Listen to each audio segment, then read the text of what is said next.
One of the stars of Ghost Adventurers got a very alarming phone call. And the essence was this.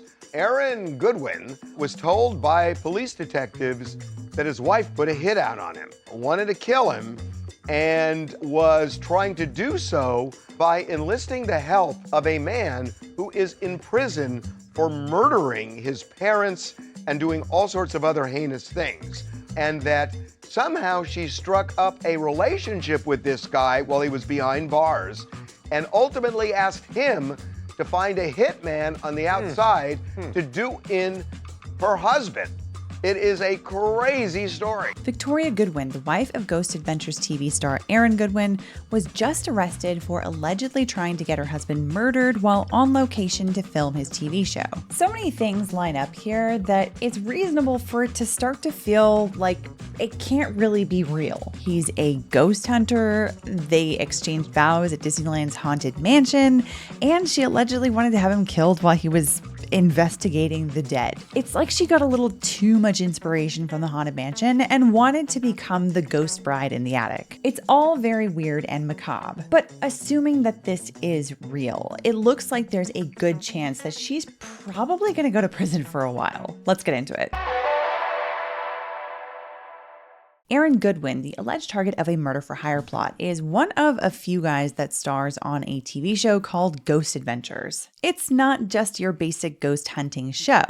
It's a story of some of the most haunted places in the world. On the show, paranormal investigator Zach Bagans, I hope I'm pronouncing his name correctly, along with his team Billy Tolley, Jay Wasley, and Aaron Goodwin, travel to eerie locations, talking to witnesses and experts to uncover the chilling story behind each haunting. But they don't stop there. As night falls, they lock themselves inside these spooky spots using high-tech ghost hunting equipment to capture paranormal activity. From eerie whispers to shadowy figures, they document it all, trying to separate myth from reality. IMDb gives it a solid 7.2 out of 10, but if you love ghost stories, it just might be a 10 out of 10 for you. Okay, but for the people who don't watch Ghost Adventures, who are these people that are involved in this whole story? Aaron Goodwin, best known for his role on Ghost Adventures, tied the knot with Victoria Goodwin in August 2022.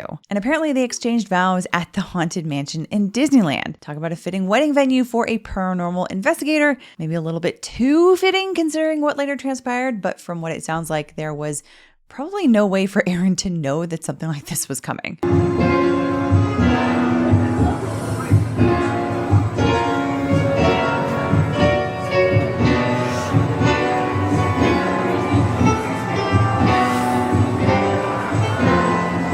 Anyway, on the outside, in places like social media, their marriage seemed to look fine, but it seems that in secret, not all is as it appears in their marriage. At least that became abundantly clear after Victoria was arrested for allegedly engaging in a murder-for-hire plot of her own husband. It all apparently started when Victoria started talking with another man. She says that she became pen pals with him. Police, on the other hand, say a little bit otherwise. Here's what TMZ says about Grant Amato, Victoria Goodwin's pen pal. So the guy that Victoria, Aaron's wife, was speaking to is a guy named Grant Amato. And his case is pretty famous in Florida because he killed his parents and his brother because he essentially fell in love with a webcam model on the internet and used over $200,000 of their money to pay for webcam services. And essentially they sent him to like a rehab facility. He got out, he got in a fight with them and ended up murdering them. Well, anyways, she got in touch. She saw there's a true crime documentary about this guy. She saw the documentary and essentially struck up a friendship with him. And she says she became pen pals with him in jail.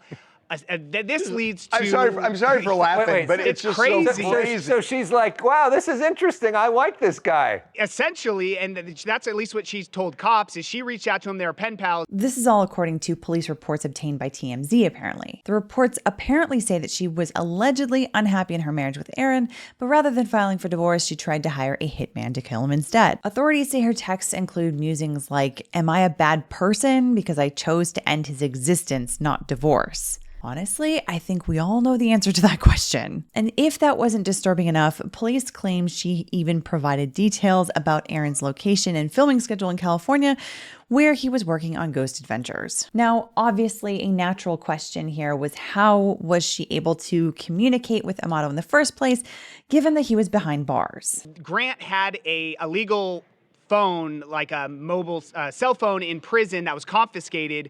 They back in October, they go through his phone in December and find this communication between him and Victoria and realize that they had been planning to have Aaron killed while he was filming Ghost Adventures. Victoria was sending the guy in jail, Grant, his location, where he was going to be, and Grant was then contacting a hitman outside of jail that was supposed to essentially kill Aaron. And pay him $11,000.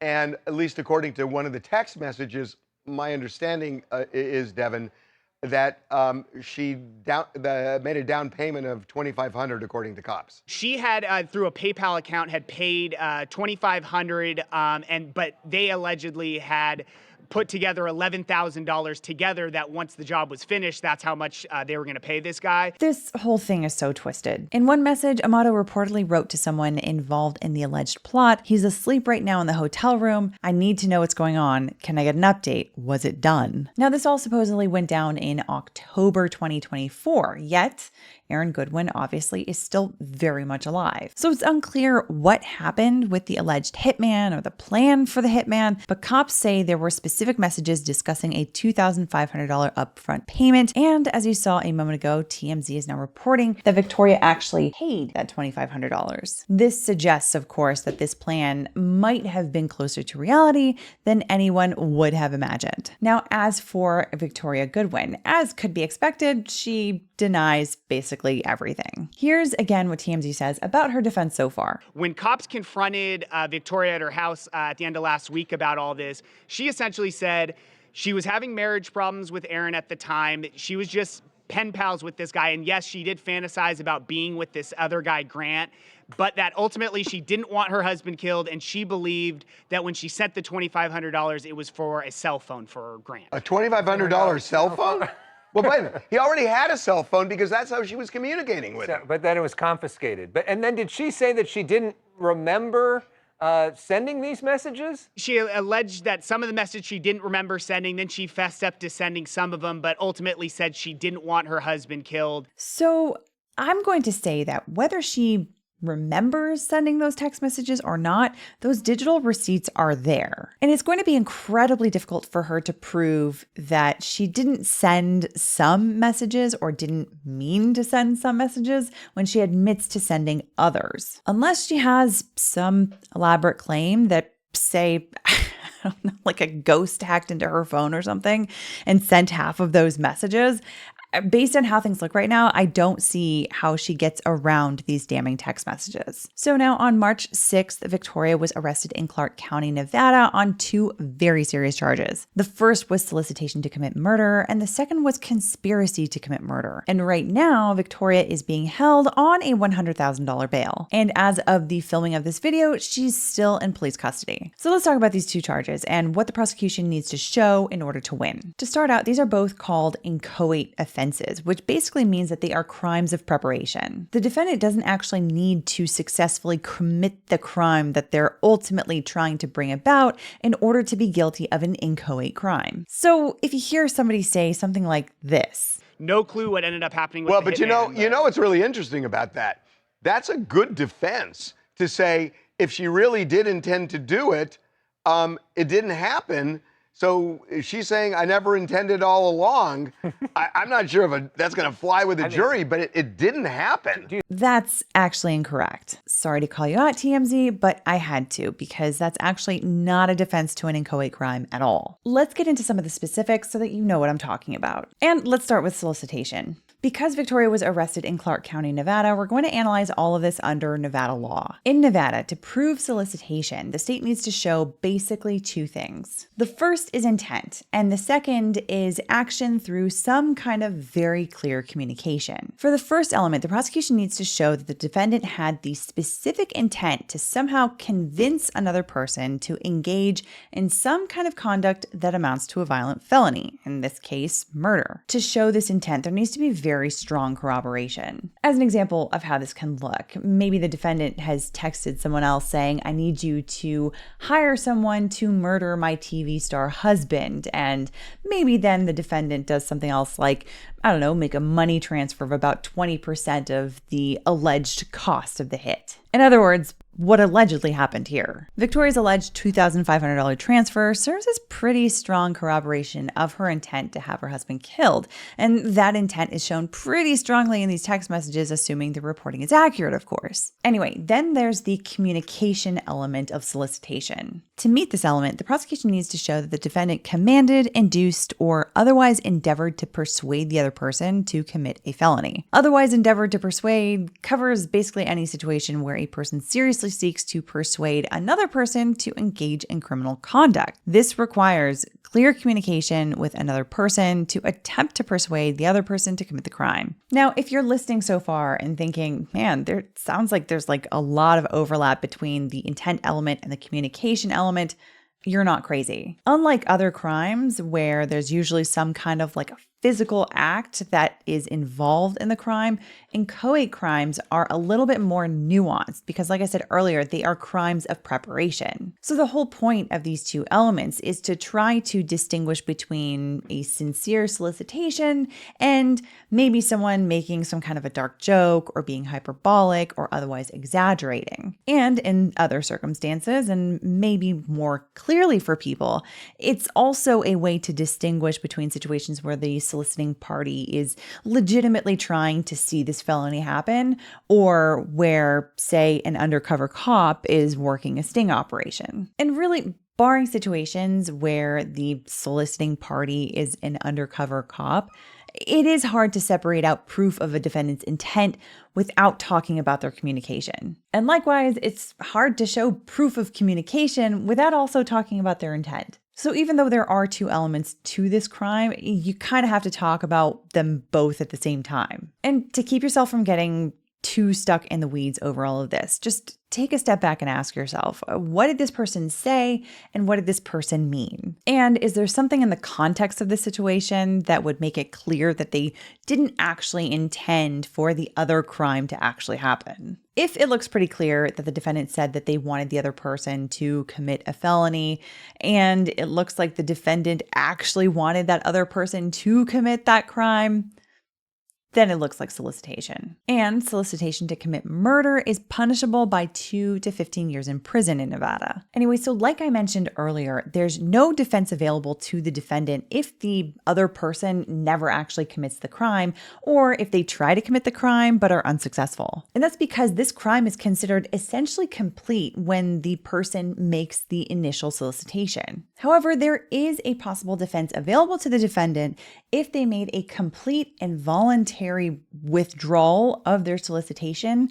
if they made it before the other person committed or attempted or in some other way pushed forward towards completion of that crime. And so in this case, there's obviously this question as to what happened to the alleged hit if Aaron didn't even really know that this was a whole thing until he was informed by the police about it. So here's one more detail from TMZ on this particular subject. Clearly, the one thing we don't know is what ended up happening with this hitman, because this was supposed to happen in October when Ghost Adventures was filming in Barstow, and obviously Aaron was still alive, and actually the cell phone got confiscated a day after the hit was supposed to actually happen, so no clue what ended up happening. So if Amato's cell phone was confiscated the day after the hit was supposed to happen, then obviously something happened with this plan. If the reason that the hit ended up not happening was because, say, Victoria got cold feet and completely withdrew her request to make it happen before anyone else in the alleged scheme made some sort of big moves to make it happen, in that kind of a case,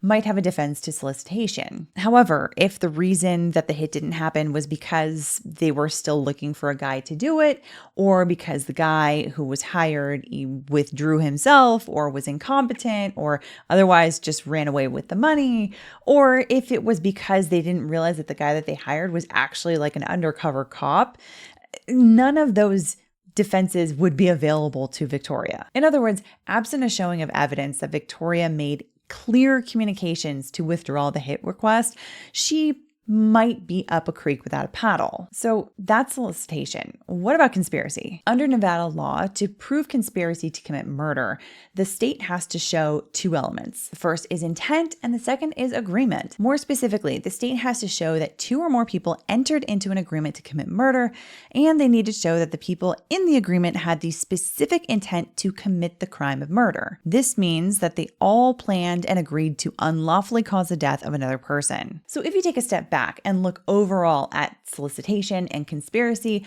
you can see that solicitation happens when one person asks another person to commit a felony. And conspiracy is when that other person accepts that request and agrees to commit the crime. So if, hypothetically speaking, we ended up with someone actually trying to take Erin's life here, we'd have multiple crimes stacking up along the way. First, there would be solicitation with the offer or the request to make this happen. Then there's conspiracy when there's an actual agreement to make it happen. And then there's either attempted murder or murder, depending on what ended up happening, based on the fact that somebody has actually tried to take his life. Now, in a lot of other jurisdictions, such as federal court, for example, there's actually another element that would be required for conspiracy. And that is the prosecution would have to show that at least one of the defendants in the conspiracy committed an overt act in furtherance of the conspiracy. This is some kind of a major act, like buying weapons or other like major tools in order to carry out the crime, or by paying a large sum of money to another person in furtherance of this crime. Ultimately, the act shows that the conspirators are actually actively pursuing the completion of the agreed upon crime. However, in Nevada, this is not a requirement. The prosecutors do not need to show an overt act. That said, it still is very helpful if there is one that can be pointed to. But in Nevada, once there's an agreement between two or more people, and once there's enough evidence showing that they did have the specific intent to carry out the crime that they had all agreed to, you have a conspiracy. And that can get you 2 to 10 years in prison in Nevada. Now, from the reporting so far, it's not completely clear if there was an agreement between Victoria Goodwin and Grant Amato in their text messages for the conspiracy. However, per TMZ, as you saw earlier in this video, Victoria allegedly transferred over $2,500 to Grant, and it sounds like together they assembled over $11,000 to make the hit happen. At least that's what's alleged. Victoria, of course, says that she thought the $2,500 was for cell phones or a cell phone, which sounds like a bit of a stretch. But the allegations are such. So if these allegations are true, of course, from what it sounds like, at the very least, there is behavior here that seems to suggest that there was, in fact, an agreement by the parties to unlawfully carry out the death of Erin Goodwin. And so from the information that is available, it does sound like there is a fairly convincing case for conspiracy as well as solicitation. So now, why would Victoria go to such extreme measures to get out of her marriage in this way? This part is me speculating, so definitely take it with a grain of salt. But my guess is that if she thought that divorce wasn't really an option for her, it may have been because she thought that she would have ended up penniless as a result. And this could be because they entered into a prenuptial agreement before getting married. And if that's the case, then probably all of the money that exists in the context of this marriage, that say pre-existed this marriage, that Erin had before he and Victoria got married in 2022, all of that money that pre-existed is likely to remain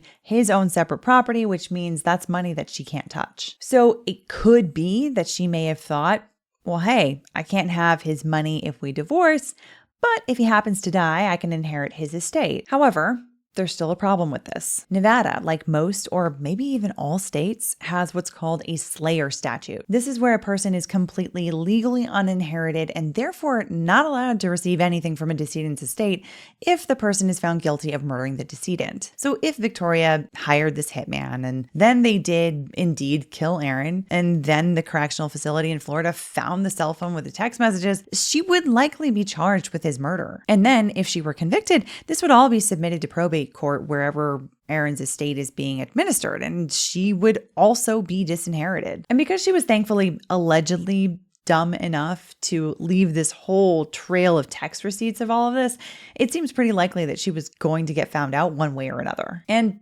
man, it seems like she was so convinced this whole time that divorce was not an option, but as it turns out, it always was. Since as of March 14th, it looks like Aaron has actually filed for divorce. In the filing, Aaron says the reason for filing the divorce is that their views, tastes, likes, and dislikes have become incompatible to the extent that it has become impossible for them to live together as husband and wife in marital harmony. I mean, yeah, when one person likes being alive and the other person dislikes that person being alive, I would say that that seems like a fairly big delta in a marriage, don't you think? And from the way that this whole situation looks at this point, I say good for him. But those are my thoughts. What do you think? Does this almost sound like too weird to be true? If you're a fan of Ghost Adventures, is this as shocking to you as it is to someone like me who maybe doesn't watch the show? Let us know in the comments down below. Otherwise, I hope you enjoyed this or at least found it interesting or informative. And if you did, I would love it if you would hit the like button. It does help us with the YouTube algorithm gods. And if you're new here and you want to see more coverage of crazy cases and interesting legal topics like this one, be sure to hit the subscribe button and the notification bell so you can find out when the next video is uploaded. And if you're really enjoying the content and you want to know how to best support the channel, consider becoming a member of Byte Club. You can join either through YouTube memberships or by becoming a supporter on Patreon. Links to both are in the description below. Otherwise, see you in the next one.